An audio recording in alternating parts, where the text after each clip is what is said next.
یوم عاشور کی رات بھی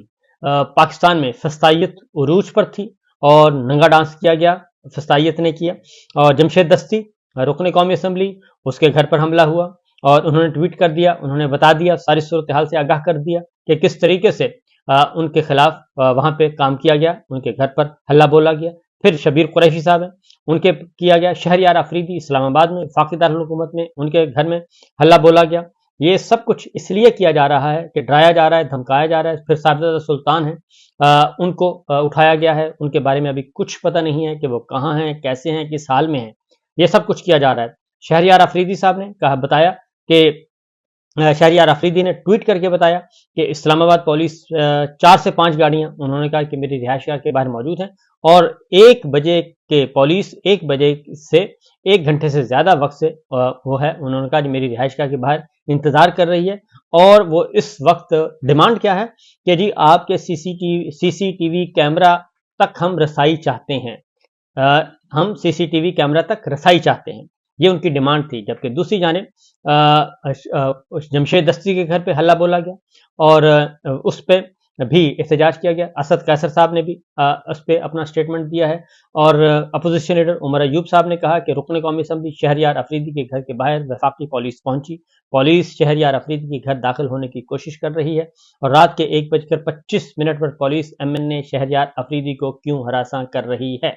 یہ بھی ہمیں دیکھنے کو ملا۔ پھر اسد قیصر صاحب آئے، اور اسد قیصر صاحب نے کہا کہ ہمارے ارکان کو ان کے گھروں سے اٹھایا جا رہا ہے، مظفر گڑھ سے ہمارے رکن معظم جتوئی کو ان کے گھر سے رات کو اغوا کیا گیا۔ اطلاع مل رہی ہے کہ اینٹی کرپشن نے اٹھایا ہے، جو غیر قانونی اور غیر آئینی ہے۔ کل رات جمشید دستی کے گھر پر چھاپا مارا گیا، ان کے گھر کی چادر 4 دیواری کی بے حرمتی کی گئی، اور اسپیکر قومی اسمبلی کو اطلاع دیے بغیر کیسے کسی رکن کو گرفتار کیا جا سکتا ہے۔ اور کچھ روز قبل ہمارے رکن امیر سلطان کو بھی جھنگ سے ان کے گھر سے اغوا کیا گیا۔ پارلیمنٹرین کے ساتھ ایسا رویہ رکھا جا رہا ہے جو عام آدمی کے ساتھ ایسا سلوک کیا کیا ہو رہا ہوگا۔ میرا مطالبہ ہے ہمارے ارکان کو رہا کیا جائے، اگر ہمارے ارکان کے خلاف کوئی کیس ہے تو اس کو عدالت میں پیش کیا جائے۔ سپریم کورٹ کے فیصلے کے بعد حکومت فسطائیت پر اتر آئی ہے، بلکہ یہ تو پہلے دن سے فسطائیت پہ ہے، اور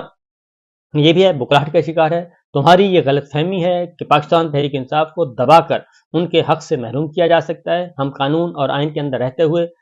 ہم مقابلہ کریں گے پاکستان میں حقیقی آزادی کے لیے، ہم پارلیمنٹ کے اندر اور پارلیمنٹ کے باہر مقابلہ کریں گے، اسد قیصر صاحب نے کہا، اور ہم ہر راستہ اختیار کرنے کے لیے تیار ہیں۔ تحریک انصاف کو دیوار سے لگانے کا سلسلہ بند ہونا چاہیے۔ یہ سب کچھ کیا جا رہا ہے جی، اور یہ اغوا برائے بیان، اغوا برائے ووٹ، یہ سب کچھ کیا جا رہا ہے، اور یہ محض اس لیے کیا جا رہا ہے کہ کسی بھی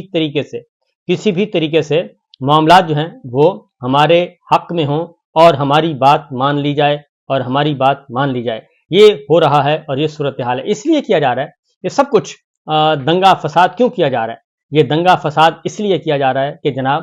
ہم نے ہر صورت میں پاکستان میں غیر آئینی، غیر قانونی، غیر جمہوری جو ہے وہ نظام مسلط کرنا ہے۔ ہم نے مینڈیٹ چوروں کو حکمران جاری ساری رکھنا ہے۔ یہ سب کے سب ہاتھ پاؤں پھولے ہوئے ہیں ان کے، اور مسلسل دھمکیاں دی جا رہی ہیں، اور باقاعدہ طور پہ دھمکیاں دی جا رہی ہیں، اور اس کے علاوہ اور کچھ بھی نہیں کیا جا رہا۔ صورتحال یہ ہے کہ میں آپ کو اوورال بتاؤں، کیونکہ سپریم کورٹ کے فیصلے پر عمل ہونا ہے، یہ سارا کچھ اس لیے کیا جا رہا ہے، ارکان اسمبلی کو دھمکایا جا رہا ہے، ڈرایا جا رہا ہے۔ یہ کیوں کیا جا رہا ہے؟ یہ صرف اس لیے کیا جا رہا ہے کہ عدلیہ جو ہے وہ اس وقت